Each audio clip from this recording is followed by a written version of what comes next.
Quarantine zone. The last check places you at the edge of collapse. A viral outbreak has devastated the region, infrastructure is failing, and your job is not to fight on the front lines, it's to control who gets through the final checkpoint. Blending inspection mechanics, survival management, and moral decision making. The game focuses on tension through responsibility rather than action. You don't eliminate threats, you assess them. The question is whether this slow burn, decision driven structure creates meaningful psychological pressure or becomes repetitive over time. Pros and cons. On the positive side, the core inspection mechanic is tense and engaging. Moral dilemmas feel personal and impactful. Resource management adds strategic pressure. The atmosphere is consistently oppressive. On the downside, gameplay variety is limited. Visual environments are functional rather than dynamic. Some decisions can feel binary rather than complex. And repetition may set in during extended sessions. Gameplay at its core, Quarantine Zone, the last check revolves around evaluating survivors attempting to pass through your checkpoint.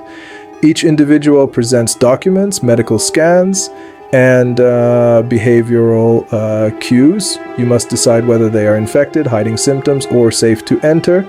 The inspection system requires attention to detail, inconsistent documents, elevated body temperature, visible symptoms, or suspicious behavior can signal danger.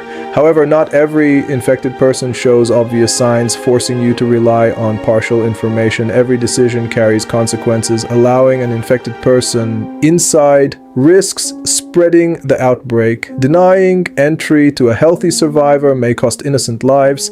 Mistakes affect resource stability, population morale, and the overall survival of the quarantine zone. Beyond inspections, you manage supplies, security forces, and medical capacity. Limited resources force prioritization.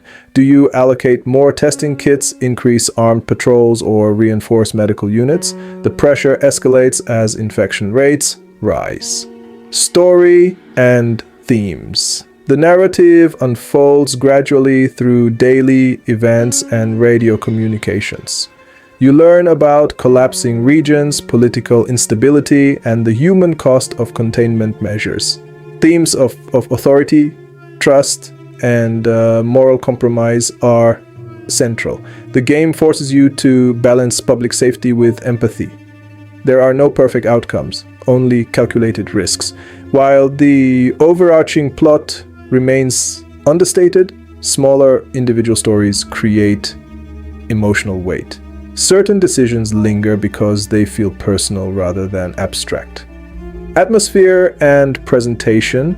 Visually, the game embraces a muted industrial aesthetic. Checkpoint environments are minimal but effective, reinforcing the sense of confinement and pressure. Character animations are simple but readable, focusing attention on behavioral cues. Sound design plays a critical role. Distant sirens, tense ambient tones, and subtle audio shifts heighten anxiety. Silence between inspections often feels heavier than dialogue. Pacing and replayability.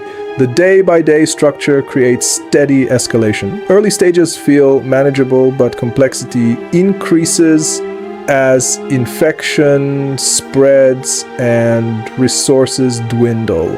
Replayability comes from branching outcomes and different management strategies. However, the core inspection loop remains consistent, which may feel repetitive for some players over long sessions.